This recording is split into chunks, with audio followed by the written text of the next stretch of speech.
অল্প বয়সে বিয়ে করলে কি কি লাভ আছে?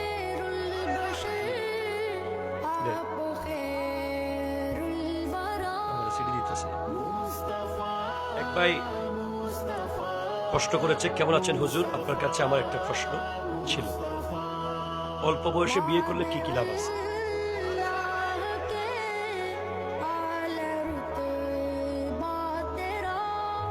বিয়ের বিষয়ে পরিবার মানতে চায় না, এই কথাটা নিয়ে যদি কিছু বলতেন। শোনেন,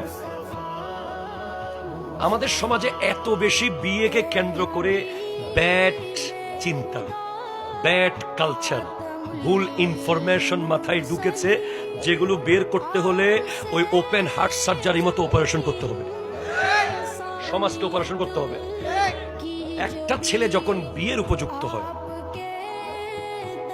তার বাপ মা যদি তাকে বিয়ে না করিয়ে আরেকটু ভালো চাকরি কর, ঘরটা বানাই, হজ থেকে আসি, তোর বড় ভাই রয়ে গেছে, বোনের বিয়েটা দি, এগুলোর সাথে বিয়ের কোনো সম্পর্ক নাই, ঠিক কিনা জোরে কথা বলেন। যেই সন্তান মনে করবে তার বিয়ে দরকার, সে তার আব্বা আম্মাকে বলবে আমাকে বিয়ে করিয়ে দেন, আমি গুনাহ থেকে বাঁচতে চাই। এখন আপনি কিভাবে বিয়ে করাবেন?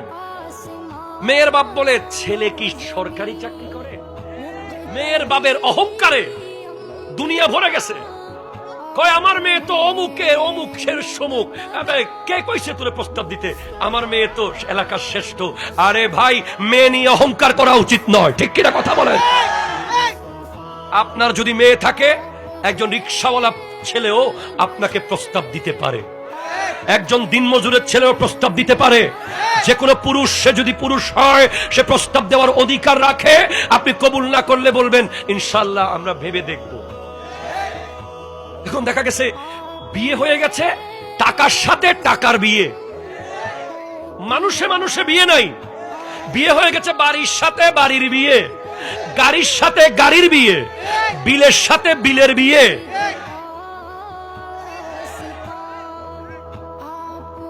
বিয়ে হয়েছিল মানুষের সাথে মানুষের।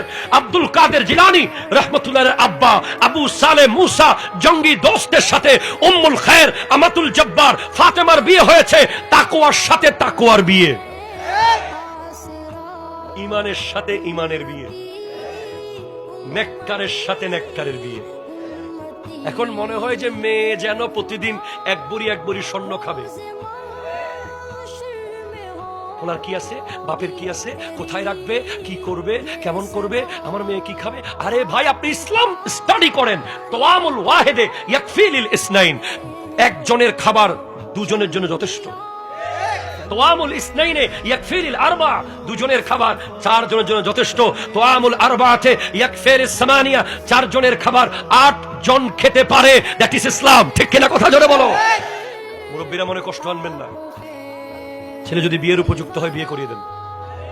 উপযুক্ততা মানে মাসে 50,000 টাকা বেতন পাওয়া নয়, উপযুক্ততা মানে মাসে 1 লাখ টাকা কামানো নয়। উপযুক্ততা মানে হচ্ছে তার বিয়ে করার বয়স হওয়া, তার অতটুকু দেনমোহর দেওয়ার মতো তৌফিক থাকা, এবং ওই নারীর ভরণ পোষণ করানোর মতো যোগ্যতা অর্জন করা। সে তার শ্বশুর বাড়িকে বিয়ে করে নাই, সে তার বউকে বিয়ে করেছে, ঠিক কিনা বলেন। এটা বেড়ার ঘর থাকুক, আমার নবী শুধুমাত্র সূরার বিনিময়ে বিয়ে করিয়ে দিয়েছে। আমার নবীর কাছে এসে এক নারী বলে, ইয়া রাসূলুল্লাহ, আমি আপনাকে শাদী করতে চাই।